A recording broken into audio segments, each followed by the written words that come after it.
Donc voici d'autres outils. La jauge pour les angles à 60 degrés.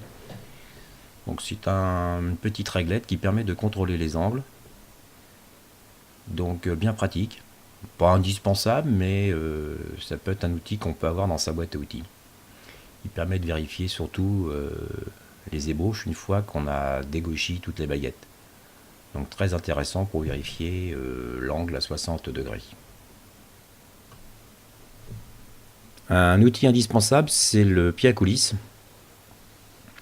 Alors pied à coulisse ou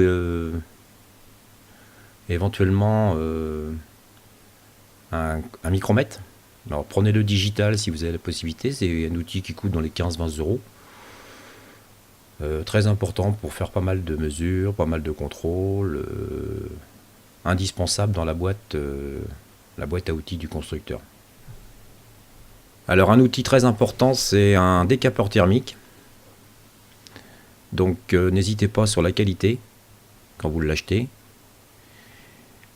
Prenez surtout un décapeur avec un contrôle de température. Comme ça, vous pourrez contrôler les températures pour pouvoir affiner tout ça. On l'utilisera deux fois, une fois pour redresser les baguettes une fois fendues, et moi je l'utilise pour mon four puisque j'ai un four à air pulsé. Donc là-dessus, il ne faut pas hésiter, prenez de la marque. Alors on aura aussi besoin d'un étau. Alors peu importe la forme, moi j'utilise un étau qu'on utilise pour les perceuses à colonne là. Ça va nous permettre de servir de presse pour redresser les nœuds lors du redressage.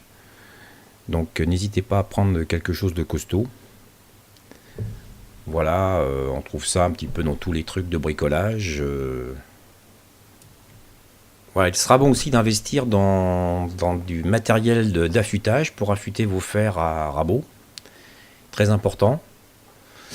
Donc on peut appeler ça un calibreur, un outil qui permet d'affûter à un certain angle les fers de rabot. Bon, il existe différents modèles. Moi, le mien, c'est de la marque Veritas. Il permet de régler des inclinaisons différentes avec des angles différents, ce qui permet de faire des essais de coupe. Donc ça, c'est un outil relativement indispensable. Des jeux de fer supplémentaires, c'est important. Moi, j'affûte toujours un ou deux fers supplémentaires, comme ça, quand je les change, je n'ai pas à raffûter ainsi de suite, et puis je vais raffûter les anciens. Et des pierres à affûter. Alors moi, j'utilise des pierres à eau avec différents grains, ce qui va permettre de bien finir l'affûtage des fers. Voilà. Donc ce sont des pierres japonaises, assez coûteux au départ, mais très bonne qualité. Donc j'utilise du 1000 et du 6000. Voilà, là c'est une double pierre. Et la petite pierre qui est en dessous, c'est du 800. Bien, voici ma dernière acquisition. C'est une scie japonaise. Je l'ai achetée pour remplacer une vieille lame de scie à métaux que j'avais pour couper le bambou. La difficulté du bambou, c'est quand on scie très mal ou avec une mauvaise lame, il s'éclate, c'est-à-dire les mailles, les fibres se déchirent. Donc l'avantage d'une scie japonaise, c'est que la dentelure est très très fine et c'est une scie qui fonctionne en tirant et non pas en poussant. Donc on a une très grande précision pour scier. Et sur le modèle que j'ai, par exemple, on peut changer les lames, donc changer la dentelure. Donc un autre appareil intéressant, c'est un thermomètre numérique. Alors ça, moi je l'utilise pour contrôler les températures dans le four. J'ai un four à air pulsé.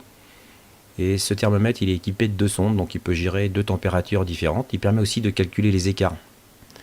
Ce qui n'est pas intéressant, et on voit la répartition de la température dans l'ensemble du four. Bien, on va terminer avec les comparateurs. Moi j'en possède 3, achetés au fur et à mesure des années. J'avais fait l'acquisition d'un numérique, mais je l'utilise très peu. Important qu'il ait une pointe à 60 degrés au bout. Donc ça, il faut racheter les pointes, puisqu'ils sont livrés sans pointe à 60 degrés. Et il faut qu'ils aient une course minimum de 10 mm. Donc moi je préfère utiliser les comparateurs à aiguilles. Voilà celui que j'utilise maintenant. Et équipé de son support. Donc le support, on peut le fabriquer soi-même. Mais on en trouve à pas cher dans le commerce. En plus, ils sont bien rectifiés. Donc pas souci de s'embêter à en fabriquer.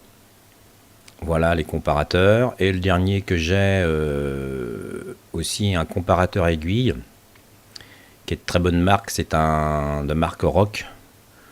C'est l'un des premiers avec lequel j'ai commencé. Le voici.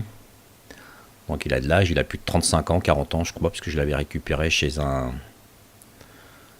une personne qui faisait de la mécanique.